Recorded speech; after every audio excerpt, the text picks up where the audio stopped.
खरीप पूर्वची meeting आम्ही घेतोय। त्या मीटिंगच्या निमित्तानं बियाणं पण माझ्या शेतकऱ्यांना मिळेल का? पाऊस अंदमान निकोबार पर्यंत आलाय, ज्याला आपण मान्सून म्हणतो, तो वेळेतच केरळमध्ये येईल अशा प्रकारची परिस्थिती आहे। आणि केरळमध्ये आल्यानंतर तो आपल्या गोव्याकडे सरकतो आणि गोव्यातनं मग आपला सह्याद्रीचा जो दऱ्याखोऱ्याचा भाग आहे त्या ठिकाणी सिंधुदुर्ग, रत्नागिरी, रायगड, ठाणे, पालघर या सगळ्या भागातनं आपल्याकडे तो सरकतो। त्याच्यामुळे पावसाची परिस्थिती यंदा चांगली आहे असं अंदाज व्यक्त करण्यात आलेला आहे।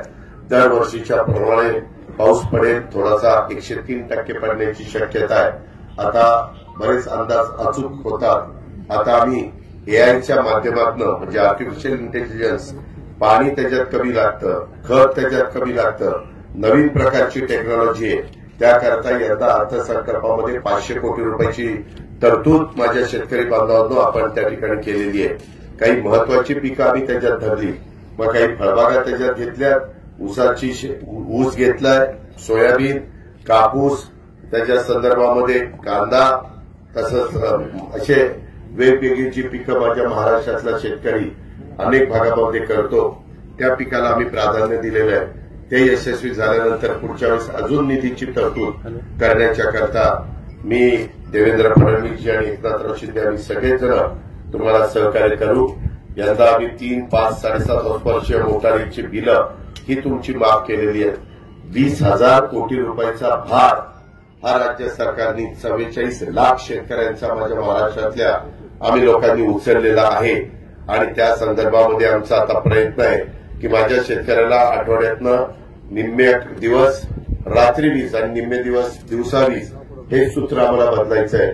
आम्हाला दिवसा वीज द्यायची आहे आणि त्याकरता सोलरचा आम्ही उपयोग करून देतोय।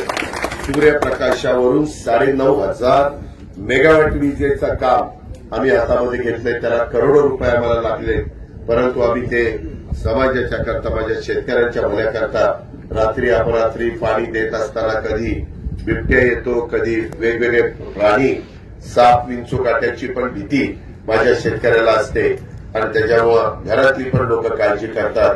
त्याच्याऐवजी दिवस उजाडला की माझ्या शेतकऱ्याला वीज मिळाली पाहिजे, दिवस मावळला की तो आपल्या घरी आला पाहिजे, संसारात रमला पाहिजे, बायका मुलांच्या सुखदुःखामध्ये सहभागी झाला पाहिजे, अशा प्रकारचं सूत्र आम्ही स्वीकारलेलं आहे। आणि त्याकरता खूप मोठा कार्यक्रम राज्य सरकारने हातामध्ये घेतलेला आहे। कामं सोलरची मोठ्या प्रमाणात चालू आहे, असे बदल आम्ही त्या बाबतीमध्ये करतोय, आपण काळजी करू नका। इतर बरेच वर्ष ओतूरच्या यांच्यामुळे माझ्यासारख्या कार्यकर्त्यांना राज्याच्या राजकारणामध्ये काम करण्याची संधी ही मिळालेली आहे, ती 91 पासून मिळालेली आहे। आज या गोष्टीला जवळपास 36 वर्ष पूर्ण झालेली आहे। आताही आठवड्याला मला माझ्या बारामती मतदारसंघामधून तिथल्या मतदारांनी लाखाच्या पेक्षा जास्त मताधिक्याने विजयी केले, परंतु मी तिथली कामं करतच असतो, ते माझं कर्तव्य आहे।